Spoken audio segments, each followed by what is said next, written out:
Hi, I'm Daniel Lucas, and welcome to Book 101 Review.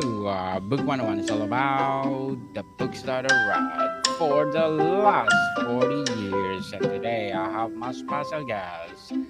He is a champion of authentic leadership, co founder and president of Proactive, and of course, a podcast host as well, no other than Mr. Michael Fortinberry. All right, Daniel, what's going on? You having a good day? You got a lot of interviews to do today. Yes, indeed, Mr. Michael, and welcome to Book 101 Review. And can you please introduce more about yourself? Yeah, so Michael, I'm owner of a company, a software company where we lean into helping contractors build really cool company culture around performance.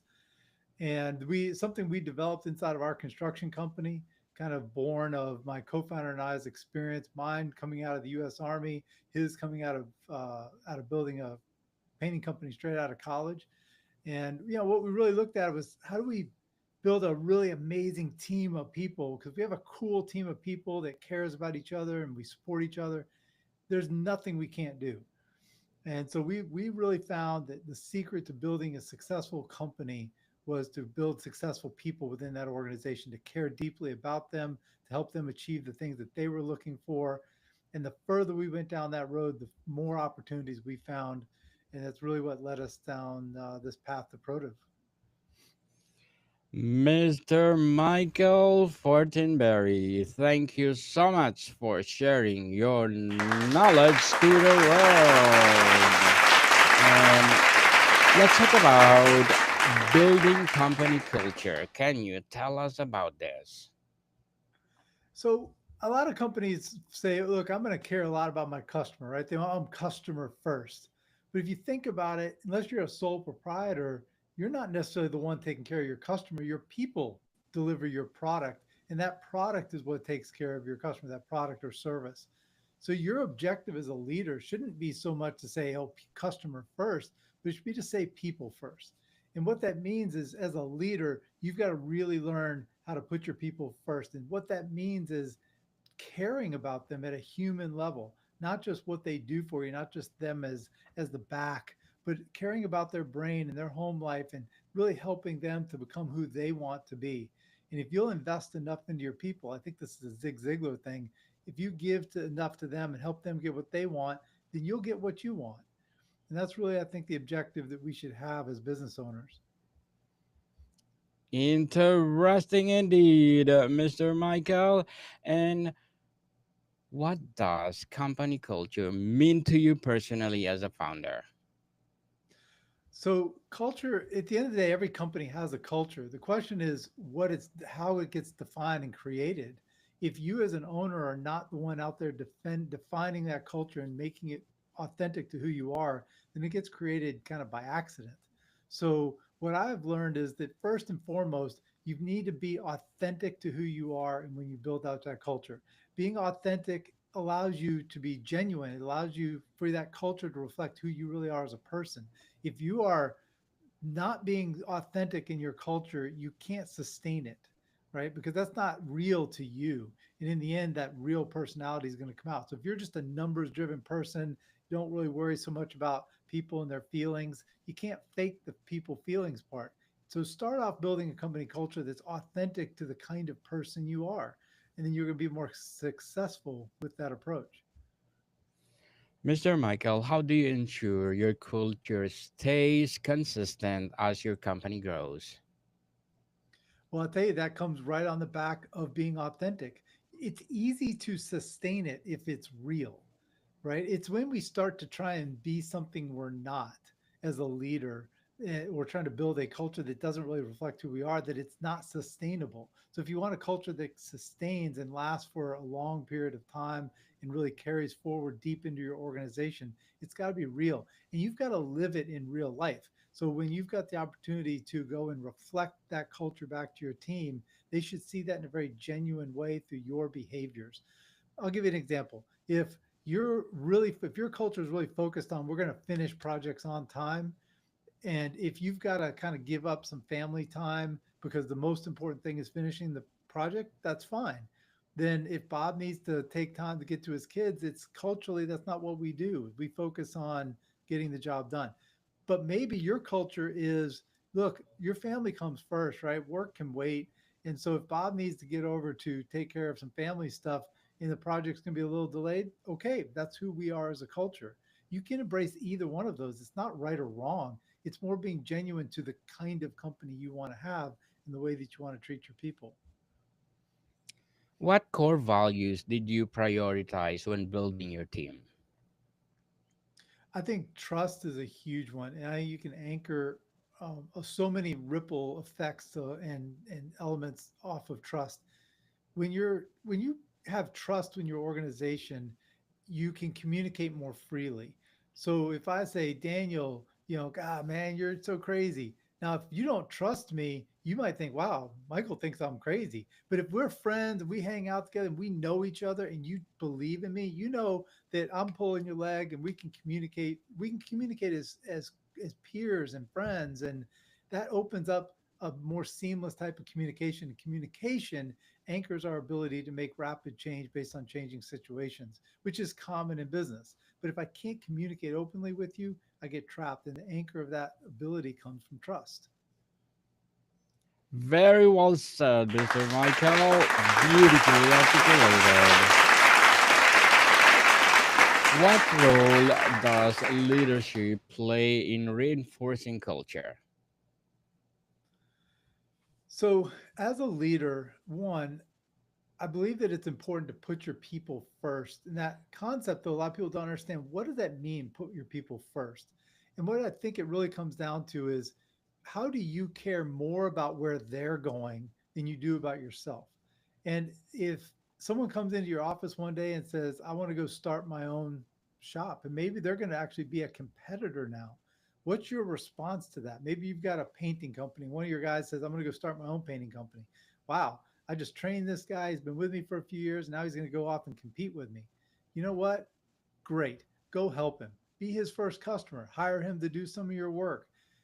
Help your team lean into what they need to be successful in their lives, what their dreams are.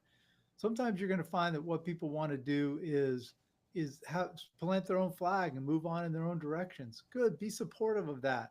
I know it's kind of frustrating sometimes to lose good people, but that is the right approach to have to caring about people, about putting your people first. Because when you do that, it's going to ripple into the way everybody sees working for you, that you care about them.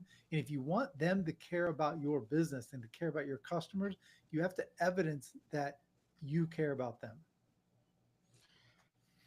Mr. Michael, can you share an example of a time when your company culture was truly tested? Yes, we had someone that we caught stealing from us, and they ended. We had to let them go. Their spouse worked for us, and she started kind of riling everybody up to say, "Look, we think everybody should leave." And we had probably 100 employees at that point, and she's trying to get all these people to leave. We had to let her go, and we had a lot of disgruntled people because that one gentleman had been pretty popular. And sometimes, oh, they were stealing, and people don't really know if that was true. Maybe we just let him go because he was, outspoken.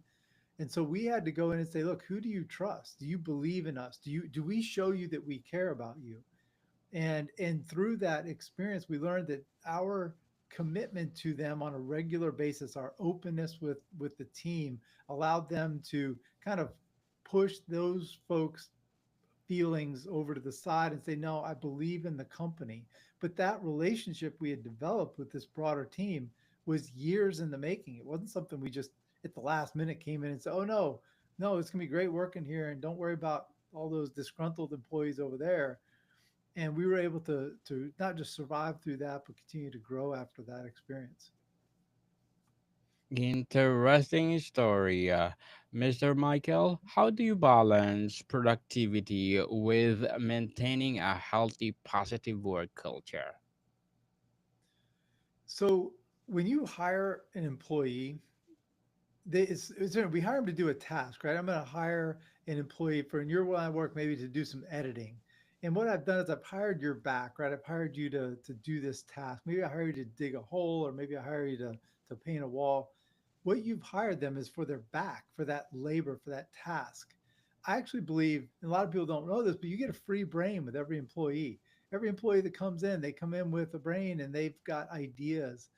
The way that you drive productivity is not by, by pushing and pushing and pushing. It's by leaning into your employees' brains and welcoming their feedback and being open in the way you communicate and being and really truly caring about the cycle of information. Meaning sometimes they're gonna have good ideas, sometimes they're gonna have bad ideas, but you need to listen. Because if you can listen, they are the ones closest to the problems and they've probably got ideas on how to make it better. If you want to lift productivity, lift quality, lift safety standards, talk to your people, listen to your people, take their ideas, filter through that, and cycle back to what works. And if you can do that, that's all part of leaning in and caring about your team. And it's the way you drive up efficiency, better communication, better productivity, quality, etc. Indeed, Mr. Michael, what are the some rituals or traditions your company follows to foster connection? I missed part of that, Daniel. One more time. Yes, what are the some rituals or traditions your company follows to foster connection? So what we started doing was connecting the how much money did we make as a company and being very transparent about how our employees could make more money the same way we do. So we started going to a far more open book, especially around the cost of a project. So on each individual project, the cost of us delivering that work to the customer is very transparent to our team. What we're doing is we're saying, look, if you can help us do this project less expensively, do the work at a higher level of quality so we don't have rework, then we will share very transparently, automatically, those savings that we generate back to you as the worker. And what we're doing is we're creating a sense of alignment between the people in the field and the management team all the time, every single day. And that consistently improved communication and it balanced out the way that the team looked at financial numbers. We actually lifted the financial literacy of our team around how does this company make money and what do we all do to contribute to that? And when I raise my game, how do I personally benefit from it? Mr. Michael, what role does diversity and inclusion play in your company's culture? What we found is if you constantly hire the best people you can find, you end up being pretty diverse because greatness comes from all kinds of backgrounds, all kinds of people. And it's fascinating. Was just in a team thing the other day and people were introducing themselves and how many different cultures and backgrounds were represented in the conversation around the room. There's probably about 15, 18 people in the room. And it struck me. It's like, I don't think we had any two people from the same place and the same type of background. So I find that it's a little funny when we say I'm going to go and artificially hire to a diversity goal. I think if you hire to a talent goal, you'll actually end up with a pretty diverse team. Indeed, totally agree with you, Mr. Michael. And as a champion of authentic leadership, co founder and president of ProTev and podcast host as well, what are your short term and long term goals? In the short term, we're trying to help other companies now to implement cultures of performance so that we can, I think, really ripple through the trade industry and construction in particular, to solve some of these larger labor challenges, skilled labor shortages that we have in construction. We think that culture, productivity lifts, et cetera, are the path to that solution. I think long-term goal, Daniel, frankly, involves a big sailboat in the open ocean. So, you know, I don't know. The sooner we can get out there and sail into the setting sun, the happier I'll be. But we've got some business to build here and some people to help. So I'm having to put my sailing dreams on hold for just a bit longer. Good luck to your goals, Mr. Michael, and looking for more success. How do you recognize a reward contribution in a way that reflects your values? That's actually a really good question. Yeah, I think that the openness and the again leaning back to putting our people first, that we approach our financial performance and how that is shared with the team that performs that work is truly unique. And it's what we're trying to now help other companies to do. If you want to get companies to really understand that level of production that they can generate, how do I get more from my team, how do I align myself with my team, share with them the upside of them caring about that, and be transparent about it. It's in our world, it's a lot of the focus is I want to overperform to this project and I'm going to help you to do so, and if you help me to get there, we're both going to perform better. But that takes it takes some financial transparency with your team, and we're real big fans of leaning into the power of your people. Do it every day, every single day. Do it every day. Consistency. People, consistency is one of the key Amen. to success. In what ways do you lead by example to uphold the culture you've created? So as a leader, it is really critical that you be willing to talk openly with your people about these concepts.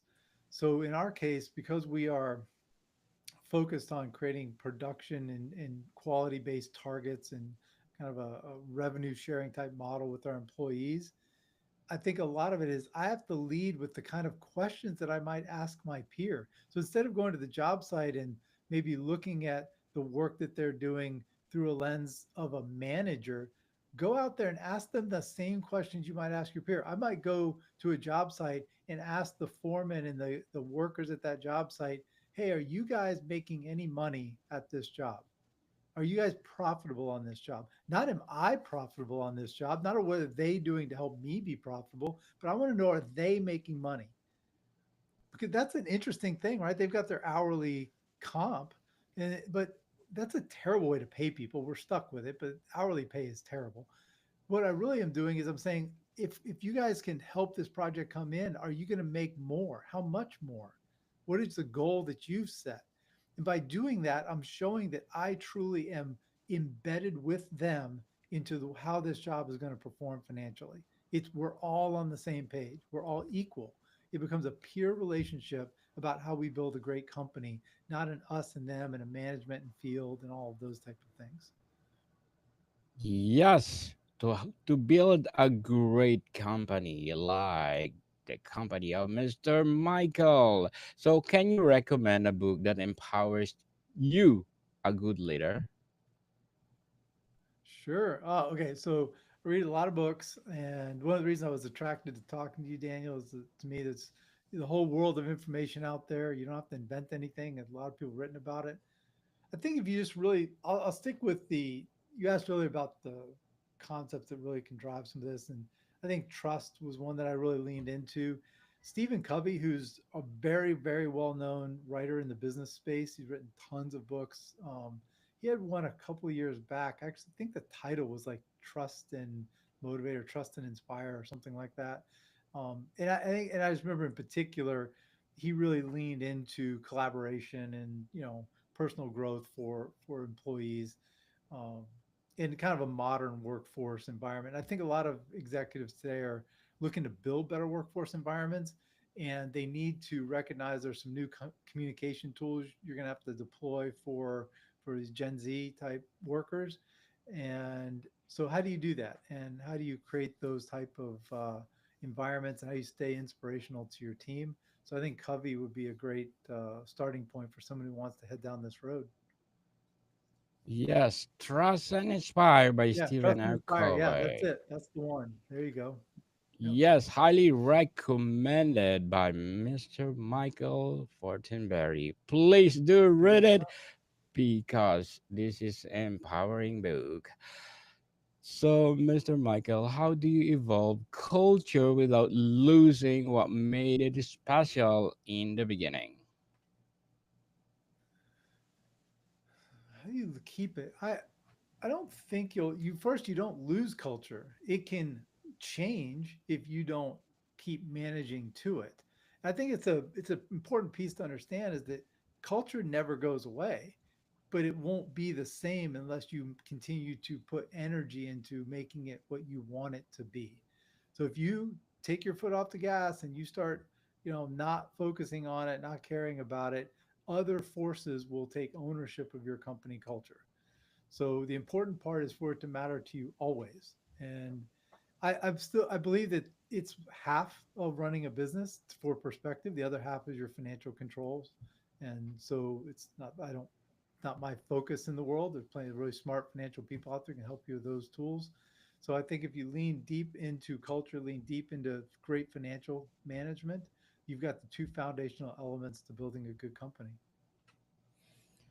Mr. Michael, before we wrap up our discussion for today, I'm inviting Yeah. you to please do listen to my other podcast, people. My other podcast, because Abstract Essay is already in fifth season, Abstract Poetry in second season, Book 101 Review in fifth season, Comedy 101 in second season, and Food 101 in its fifth season as well.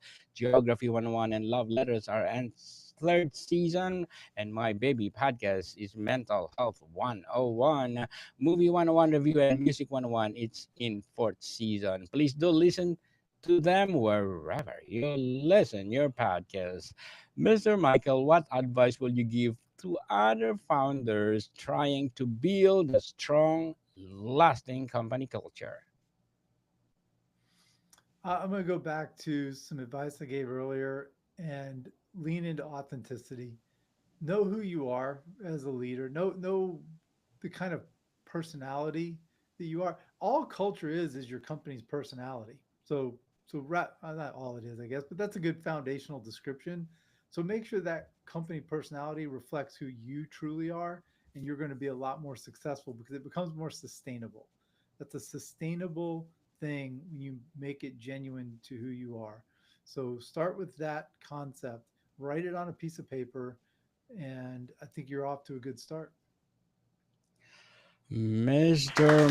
Michael Fortinberry, thank you so much for sharing your knowledge to the world. And can you please invite our listeners to support your podcast as well as your Yeah, company itself? yeah, absolutely. So if you're interested in learning more, email michael@protiv.com. Feel free to reach out.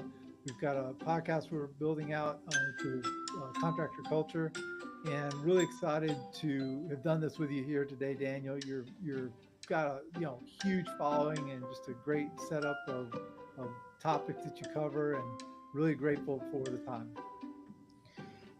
Thank you so much, Mr. Michael. Yes, people, let's support Mr. Michael Fortinberry, because if you support him, more and more and more empowering episode to come, more and more empowering business to come. So, Mr. Michael, thank you so much for your time. You're welcome, Daniel. More to come, people. See you soon.